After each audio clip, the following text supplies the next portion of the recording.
Gênesis capítulo 21.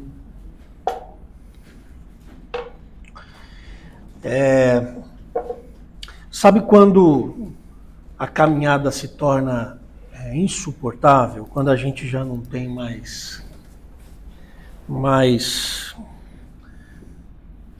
tem mais essa coisa de dizer, eu vou seguir.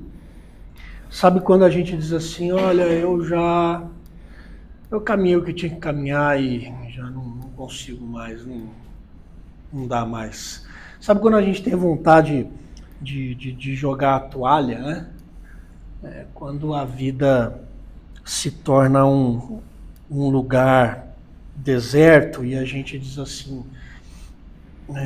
bom, o que me resta agora é morrer, né? Porque diante de tudo que já aconteceu, não consigo ver um prognóstico que seja bom. Sabe quando a caminhar na vida se torna um prognóstico de não ser bom?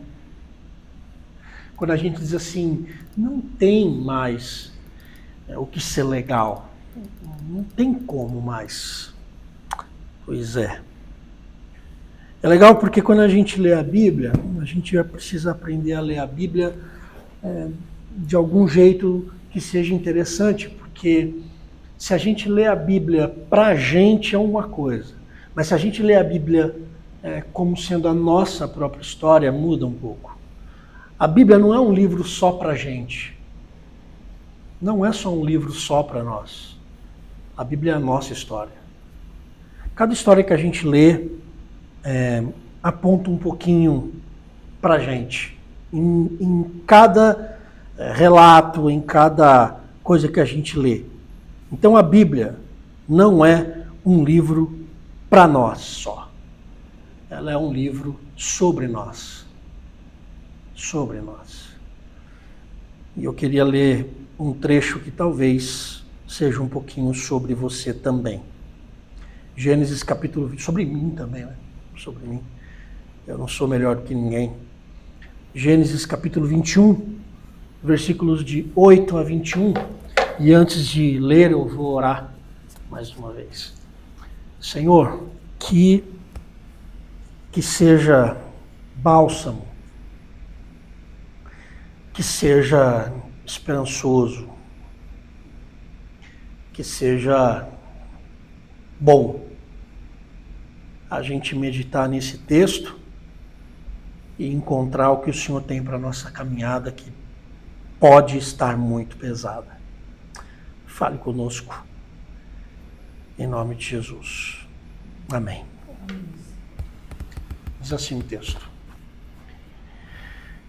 O menino cresceu e foi desmamado, e Abraão deu um grande banquete no dia em que Isaque desmamou. E Sara viu que o filho que Agar, a egípcia, tinha dado a Abraão, estava zombando de Isaque. Pelo que disse a Abraão, manda embora essa serva e seu filho, porque o filho dessa serva não será herdeiro com o meu filho Isaque. E isso pareceu muito desagradável aos olhos de Abraão por causa do seu filho. Porém, Deus disse a Abraão, não considere isso muito desagradável aos teus olhos por causa do menino e por causa da tua serva. Atende a voz de Sara em tudo o que te diz, porque a tua descendência será reconhecida por meio de Isaque. Mas também farei uma nação do filho dessa serva, porque ele também é da tua descendência. Então Abraão levantou-se de manhã cedo, tomou pão e um cantil cheio d'água, deu-os a Agar, pondo-os sobre o ombro dela. Deu-os a Agar, pondo-os sobre os ombros dela. Cadê aqui? Perdi aqui. 14. Obrigado. Aí pronto. Entregou-lhe também o menino e mandou-a embora. Ela partiu e foi andando errante pelo deserto de Berseba. Quando a água do cantil acabou, Agar deitou o menino debaixo de um arbusto e foi sentar-se em frente dele a boa distância, cerca de um tiro de arco, porque dizia, não quero ver o menino morrer. Então, sentada em frente dele, levantou a voz e chorou. Mas Deus ouviu a voz do menino, e o anjo de Deus chamou Agar desde o céu e disse-lhe: que tens, Agar? Não temas, porque Deus ouviu a voz do menino desde o lugar onde ele está. Levanta-te, pega o menino e toma-o pela mão, porque farei dele uma grande nação. E Deus abriu-lhe os olhos, e ela viu um poço. Então foi encher o cantil de água e deu de beber ao menino. Deus estava com o menino, que cresceu e se tornou flecheiro, morando no deserto. Ele habitou no deserto de Parã, e sua mãe providenciou-lhe uma mulher da terra do Egito. Amém. É interessante a história do povo de Deus, né? Porque é uma história cheia de muitas vitórias, é uma história onde as fronteiras foram alargadas, é uma história de gigantes que foram derrotados, histórias de exércitos numerosos que foram derrotados por exércitos menores. A Bíblia conta muita história de vitória. A Bíblia conta muita história que a gente diz assim, fala, puxa, como é que isso não acontece comigo, né? Mas a Bíblia também não esconde história difícil. A Bíblia também conta erros. A Bíblia também conta histórias difícil para a gente poder digerir. Mortes, assassinatos, mentiras, enganos, dramas, invejas. Esse texto que a gente leu, ele é a junção desses dois cenários. Em um único texto a gente vai encontrar drama e alegria, dor e alívio, juntos, em um único texto bíblico. Deixa eu tentar situar vocês o que está acontecendo aqui. Abraão significa pai de uma multidão. Esse é o nome do Abraão. Só que o nome do Abraão não era Abraão, era Abrão. E Deus, como tem um senso de humor maravilhoso, os crentes de hoje que não têm muito senso de humor, né, precisa aprender um pouco com Deus, Deus falou assim, eu vou mudar o seu nome, cara. Eu vou mudar o seu nome para pai de uma multidão. Só que o Abraão tinha um problema. Ele já estava velho, a Sara também, e eles não tinham filhos. Agora você imagina o Abraão chegando na roda de amigos, e aí o pessoal chega e diz, lá vem o louco, dizendo que é pai de filho, nem filho tem. E aí o Abraão chega para esses caras e dizem assim, olha, eu tenho uma notícia para dar para vocês. Meu nome mudou. Aí os caras, finalmente, né? Qual é o seu nome? Agora, meu nome não é pai de filhos, não. Agora meu nome é pai de uma multidão de filhos. Os caras falam, esse cara está com um problema, ele parou de tomar o remédio. O problema era que Sara, a esposa do Abraão, não era só idosa. Ela era estéril. Como é que um casal de idoso, onde a mulher é estéril, vai ter filho?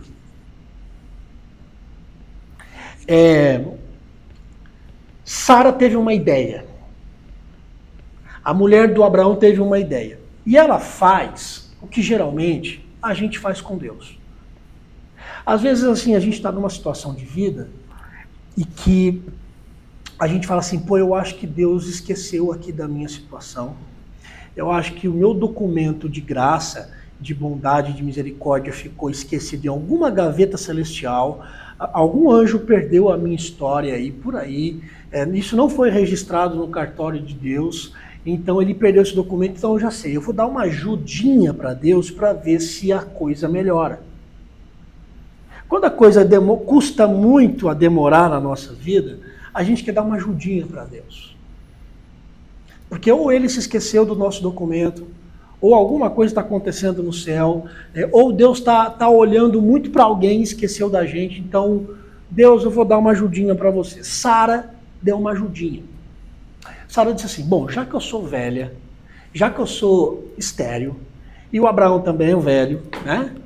Eu vou dar uma ajudinha. Eu vou pegar a minha serva, a Agar, e vou dar a Agar para o Abraão. Ele vai se deitar com ela e vai engravidar ela. E é o filho da promessa. Deus não prometeu um filho para nós?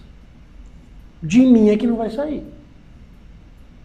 Ela levou a ideia para o Abraão, e o Abraão, que não é besta nem nada, topou. E a Agar engravidou. Abraão danadinho. Ela engravidou. E o menino cresceu. E aí os dois disseram, eis o filho da promessa. Mas Deus diz assim, Abraão, meu filho, eu não falei para você se deitar com a sua serva. Eu falei para você se deitar com a sua esposa. Porque é dela que eu falei que ia tirar um filho. Então, para você calar a sua boca agora, eu preciso dizer para você que a sua esposa está grávida. E agora você tem um problema. E não é que a Sara engravidou? E Abraão tinha um problema. Porque agora ele tinha duas mulheres que viviam com ele e filhos distintos.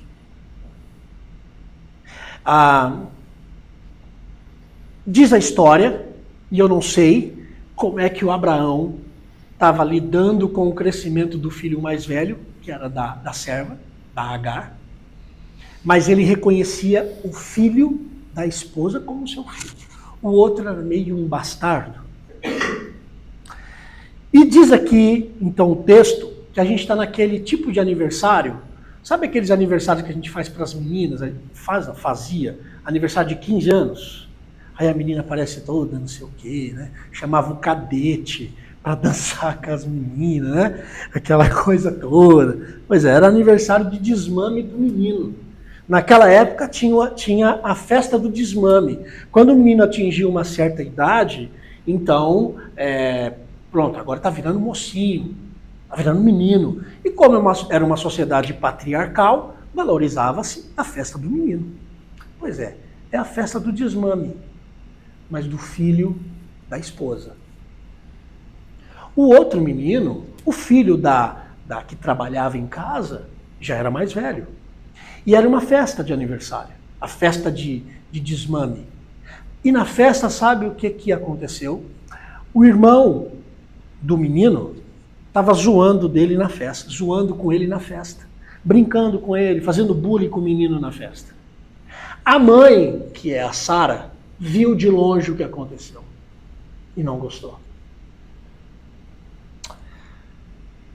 A Sara pegou o Abraão e disse assim, Abraão, vem aqui na cozinha, querido, tá faltando umas coxinhas aqui, vem aqui resolver esse problema comigo. E quando ela chama Abraão no canto, ela dá a seguinte instrução, porque mulher, quando está casada, não impede, dá instrução. Ela diz assim, amanhã você vai pegar a Agar e o filho dela e vai mandar embora.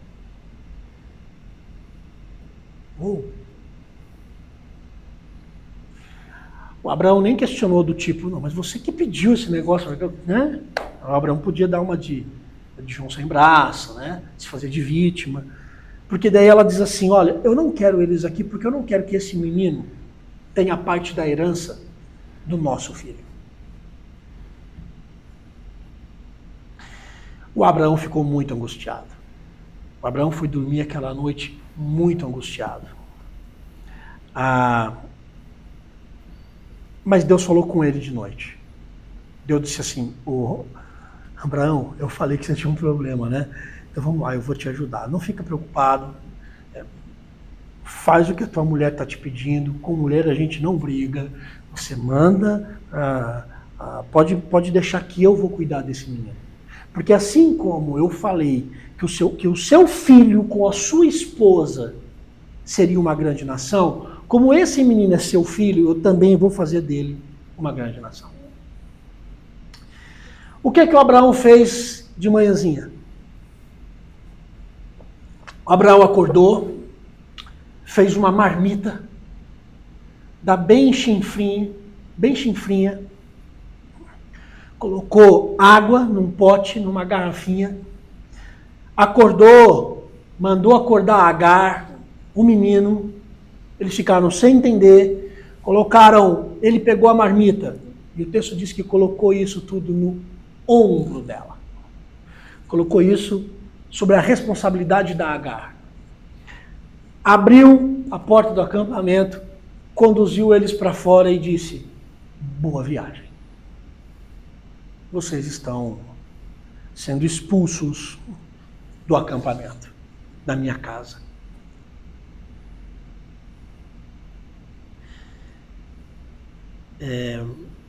Para quem tem na vida algum tipo de história de abandono, consegue sentir o peso do que o Abraão fez. Porque ainda que Deus tivesse falado com Abraão, até agora Deus não falou com Agar e nem com o menino. Eles tinham que sair. E a Agar foi embora. Porque a Agar era uma serva.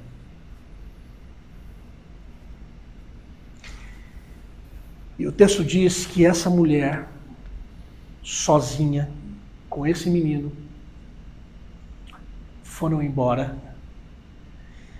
E essa viagem não parava. E eles se viram em um deserto. O deserto de Berseba. Perambulando, chegaram no deserto de Berseba. E aí, se já não bastasse, o drama dessa mãe acentua. Porque chegou no momento da caminhada em que o menino chegou para a mãe e disse assim: mãe, eu quero mais água. E a mãe chacoalhou a vasilha e viu que a água tinha acabado. E agora? Bom, é fácil você resolver essa fórmula comigo. Quer ver? Deserto menos água igual a morte. É simples. Ninguém sobrevive no deserto sem água. Quando o filho pede água e não tem, a única certeza que ela tinha era de que o menino iria morrer. Sabe o que ela faz? Ela pega o menino. Ela diz que, o texto diz que é cerca de um tiro, né? 50 metros. É perto, não é? 50 metros não é tão longe. Ela viu um arbusto. Ela pega o menino, coloca o menino debaixo do arbusto, se afasta, senta de frente com ele, senta e chora. Porque ela não iria aguentar ver o filho morrer perto dela. Então, ela afasta o menino, senta e chora. É muito evidente o desespero dessa mulher. Porque ela caminhou, ela se entregou, ela se deu, ela fez o que pediram a ela era uma serva, ela se entregou pro chefe, teve o filho, o menino cresceu e do nada, da noite pro dia, ela foi convidada a se retirar. E agora, no meio do deserto, a água acaba. A única coisa que essa mulher tem para fazer é chorar. E eu fiquei pensando que talvez essa mulher represente um pouco da nossa jornada. Eu não sei como está sendo esse ano para você, eu não sei como está sendo esse mês, eu não sei como está sendo esse período da sua vida, mas pode ser que você tenha se dado para alguém, que você tenha se entregado para alguém, que você tenha oferecido tudo o que você tinha para alguém, para as pessoas, e que você caminhou, e que você caminhou, e que você deu, e que você alimentou esperança, caminhou, mas chegou agora no momento que a água acabou. E aí você já não consegue mais caminhar. Porque você foi desamparado quando precisou de ajuda. Porque você foi esquecida e esquecido quando você precisou ser lembrado. Porque você foi rejeitado e rejeitada quando precisou de amparo. Porque agora te falta esperança no meio da desgraça. Ou porque você perdeu alguém pro luto. E você está em luto, e a gente não perde pessoas apenas para a morte, a gente perde também pessoas para a vida. Gente que caminhava junto e que depois de um tempo, por N situações, essas pessoas não convivem mais, morreram umas para as outras. Ou porque você perdeu coisas na vida, ou porque você tinha muitos planos, e todos eles ruíram à medida que escorreram por entre os seus dedos, e cada vez que se apertava para segurar mais eles iam embora. E aí sabe o que você faz? Você entra no banheiro, liga o chuveiro e chora calado e mistura sua lágrima com a água do chuveiro. Porque não tem mais o que fazer. A água acabou. E aí a gente fica desanimado da vida, a gente desacredita das pessoas, a gente não anda mais pautado na certeza de que amanhã pode ser melhor do que hoje, a gente já não vive mais pautado na esperança de que a gente pode sim viver coisas melhores, porque acabou a água.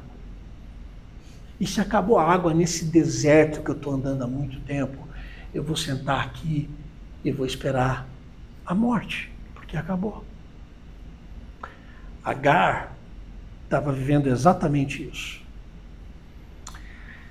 Mas, a partir do versículo 17, a gente começa a ver como é que Deus interage no cenário de drama daquela mulher. E como é que Deus interage no meu cenário de drama e no seu cenário de drama. Como é que Deus interagiu com essa mulher no deserto dela, também como Deus pode interagir comigo e com você no nosso deserto.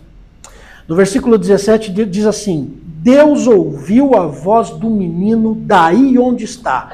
E eu quero aqui pensar rapidamente duas coisas. Primeiro, daí onde está. Às vezes, a gente está numa situação tão difícil que para a gente pensar em ir para uma igreja, para a gente pensar em fazer uma oração, para a gente pensar em se reaproximar de Deus, porque a gente está muito distante, a gente acha que a gente tem que resolver as coisinhas, a gente tem que arrumar algumas coisinhas para voltar. E deixa eu dizer uma coisa, você não tem que arrumar nada. Sabe por quê? Porque é daí onde você está que Deus olha e vê você na sua dor, na sua angústia e no seu cenário. É daí onde você está. Porque não existe um cenário de desânimo que Deus não tenha graça para nos oferecer. E é exatamente aí, depois de você ter caminhado tanto, ter desanimado tanto, depois de tanta coisa que você fez, depois de muita humilhação, depois de muito labor, depois de muita entrega, e você não ter recebido absolutamente nada em troca, nem amor, nem um carinho, nem reconhecimento, absolutamente nada. É nesse cenário que Deus olha para você e diz assim: eu ouvi aí onde você está.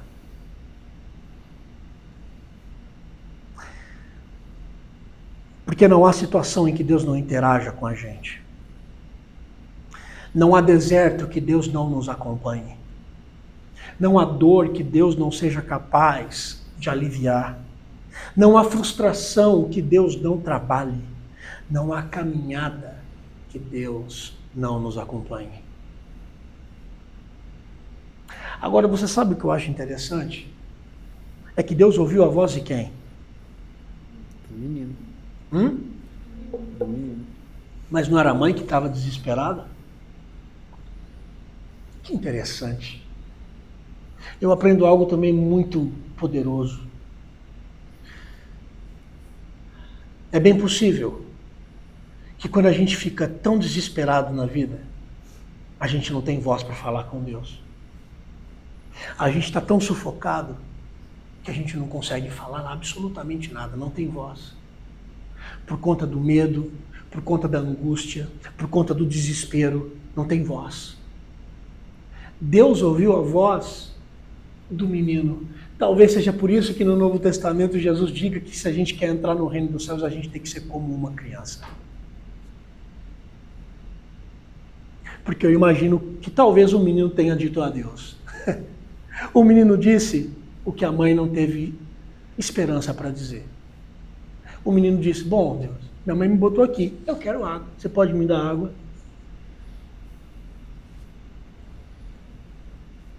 Mas a gente está tão focado no que a gente toca e vê. A gente está tão cego por conta da nossa dor. A gente está tão desesperado por conta de N situações que nos atropelam e que nos sufocam. A gente não tem nem fé para chegar para Deus e dizer, Deus, acabou a água. Você tem para me dar? Então a gente já entrega os pontos.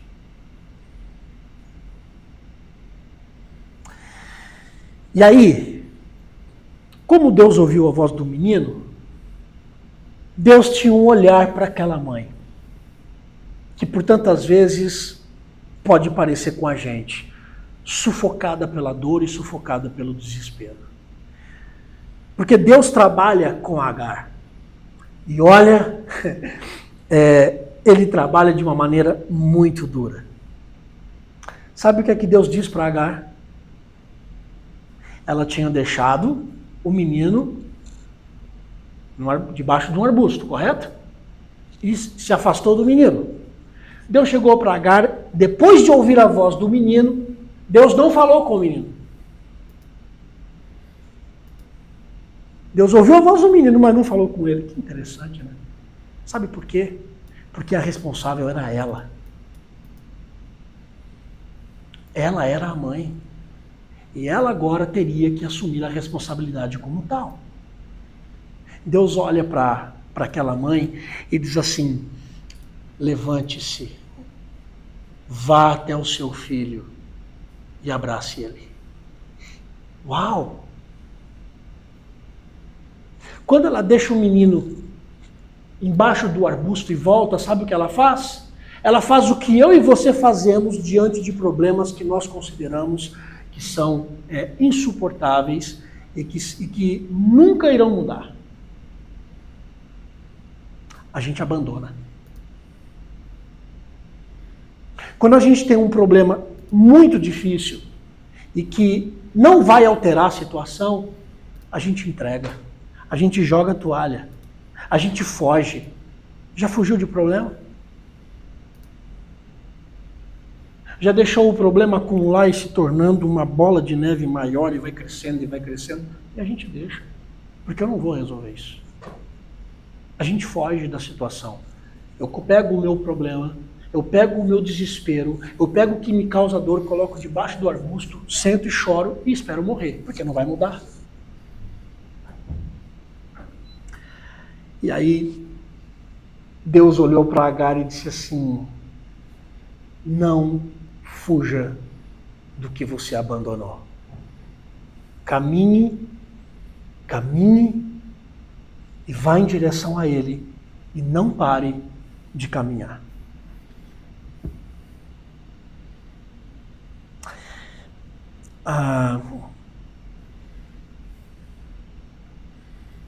Aí você pode dizer assim, Vila, como é que eu vou caminhar se eu não tenho mais água? Como é que eu vou caminhar se eu já não tenho mais esperança?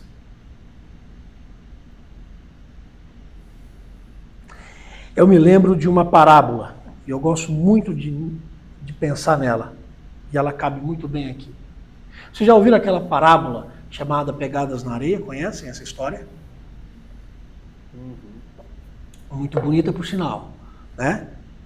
Essa parábola diz que uma pessoa sonhou que estava andando na praia com Jesus, né? E aí estavam conversando, e aí essa pessoa no sonho, ela olha para trás e ela vê o quê? Que nos momentos mais difíceis da vida dela tinha apenas pegada de uma pessoa.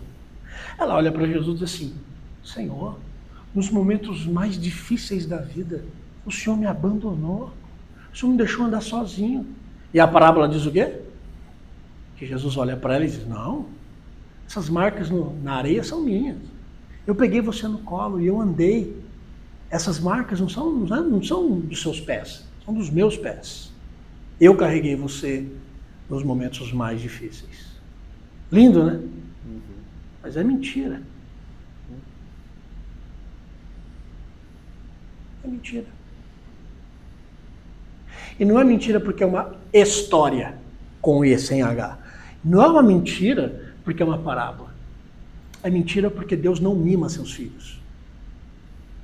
Um dos salmos mais conhecidos, que é o Salmo 23, versículo 4, o que é que Davi diz?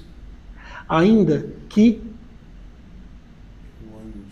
eu ande pelo vale da sombra da morte, ainda que eu ande.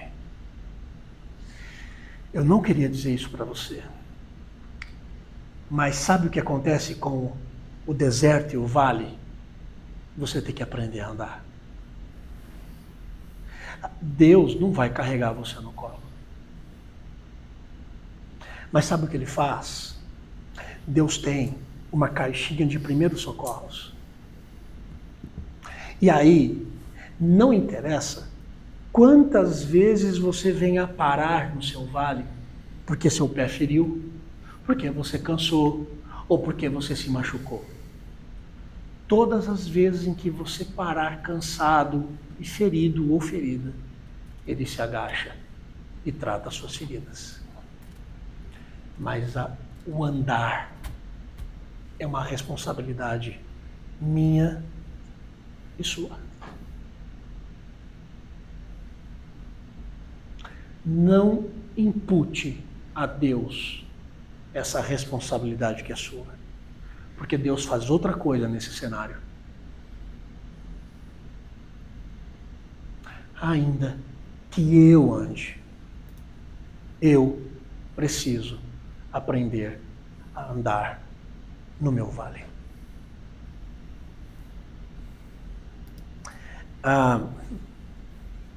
E sabe o que é que Deus fez com a Agar? Naquele deserto? Quando ela andou, quando ela fez o que Deus tinha pedido a ela para fazer? Versículo 19 diz assim: Deus abriu seus olhos e eles viram um poço de água. Cara, isso é muito, muito tremendo.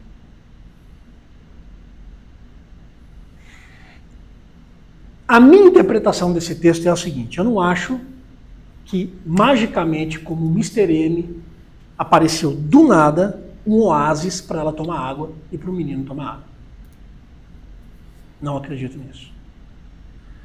A minha interpretação é que é a seguinte: ela estava tomada de tanto pavor e tanto medo e de certeza de morte, que ela não teve coragem de caminhar mais um pouco e descobrir o oásis que estava perto dela. Eu aprendo que o desespero nos cega. Eu aprendo que o medo nos trava. Eu aprendo que a falta de esperança nos faz a gente perder o alívio que está perto da gente e a gente para de buscar. Mas o que eu acho interessante nessa fala de Deus para Agar é que nessa coisa de Deus abrir os olhos, Deus abriu seus olhos e eles viram um poço d'água. É como se a ação de Deus na tragédia deles abrisse... tem água aqui perto, como é que eu não vi? Claro, porque a gente está focado na nossa dor, na nossa angústia, no nosso problema. E aí o recado é claro. Deus entra com água onde água não existe mais. Quando o nosso copinho, que está aqui dentro, o nosso coração é um copo. Quando ele seca por conta do deserto que a gente vive, Deus entra com água. Deus entra com ânimo para a gente continuar a caminhar. Deus entra com a água. Mas os passos é nossa responsabilidade. O combustível vem do Senhor. Mas a gente tem que andar. Você pode ter tido uma grande frustração em algum período da sua vida próximo. Você pode ter tido uma grande dor, uma grande rejeição, ou algo que foi tirado de você durante um período da sua vida. E você caminhou e chegou até hoje. E hoje você diz assim, acabou o gás, acabou a água. Nessa noite, eu quero dizer para você que Deus abre os seus olhos para te dar água. E nessa fonte de água tem uma plaquinha. E nessa plaquinha está escrito o seguinte, abre aspas, se alguém tem sede, venha a mim e beba. Quem crer em mim, do seu interior, fluirão rios de água viva. Fecha aspas. Jesus de Nazaré. Jesus é a água que nos faz caminhar no deserto do desânimo.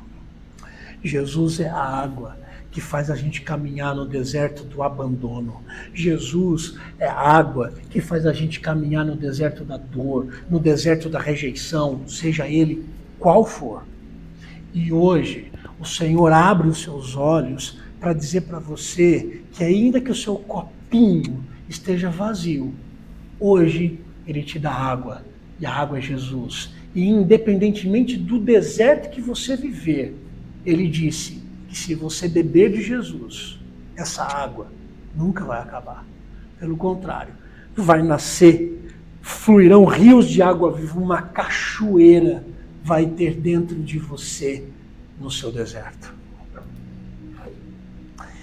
E por que o Senhor promete isso pra gente? Porque de deserto o Senhor manja. Ele sabe o que é deserto. No deserto, ele não comeu o pão que o diabo quis dar para ele, para se tornar o nosso pão. No deserto, ele não cedeu às tentações, para que quando eu e você cedêssemos, nós encontrássemos o perdão que ele dá. No deserto, ele venceu para que eu e você hoje pudéssemos ser muito mais do que vencedores. No nosso deserto, Jesus é a nossa água. Então, eu não sei qual é o seu deserto. O que eu sei é que você precisa andar. E que a água Ele vai te dar. Vamos ficar em pé? Vamos orar?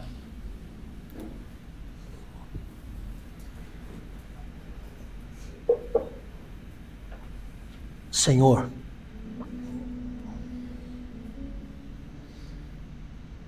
se o nosso copo